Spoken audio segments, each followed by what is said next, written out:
Kartais galim nuversti viso pasaulio kalnus, išgelbėti visą pasaulį. Ir man nekartą tenka, sakykime, dirbant terapiškai, pamatyti žmonės, kurie turi milžiniškų galbūt užmojų. Įdeda krūvas energijos, įdeda daug darbo, be galo darbo dirba nuo ryto iki nakties. Tai vadinasi irgi toks ir viena darboholizmo forma, taip? Bet nuoširdžia širdimi stengiasi padaryti gražiausius, didžiausius darbus. Ir vargsta, ir pervargsta. Ir kai aš paprašau ramybėje, žvelgiant į savo darbus, į savo siekius, kuriuose jis vis dėlto pervargsta. Arba bando daryti viską idealiai. Tai yra perfekcionizmas. Pasakyti, aš viską pasaulyje galiu padaryti geriausiai. Arba aš noriu viską padaryti puikiausiai ir geriausiai. Ir aš pasiryžusi nuversti kalnus, kad žmonės būtų laimingi. Ir kad viskas būtų tiesiog padaryta puikiai ir idealiai. Kai yra tokie lūkesčiai, kartais aš paprašau pridėti prie šitų žodžių vieną kelių žodžių junginį.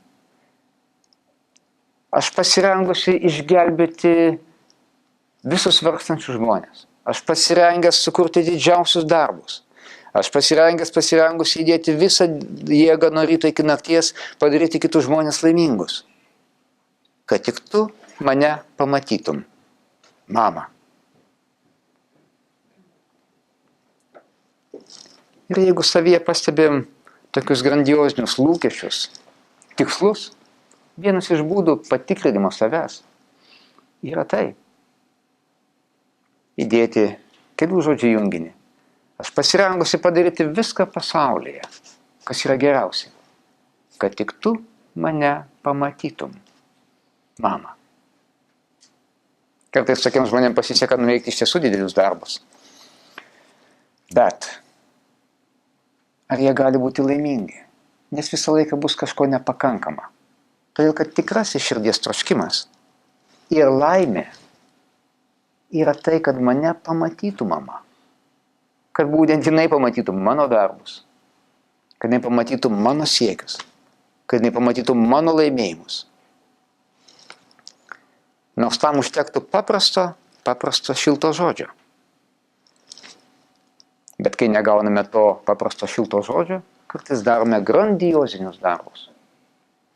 Kai kuriems žmonėms pavyks iš tiesų pasiekti kažką daug. Bet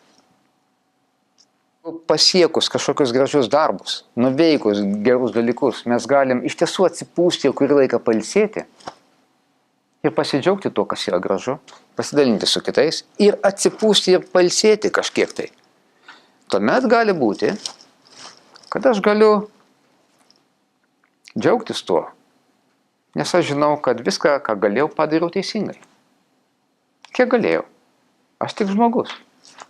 Aš nesu idealas. Ir matyt, tokiais atvejais tada man nereikia, kad mama mane pamatytų. Nes aš jaučiu, jog jinai ir taip yra manyje. Aš tai darau tiesiog dėl savo gyvenimo, o ne dėl to, kad mane pamatytų mama. Ir būtent tada, kai aš tai darau dėl savo gyvenimo, aš galiu patirti laimę, pasiekimo, gražių darbų laimę. Tai, kad man pavyko kažką gražaus padaryti.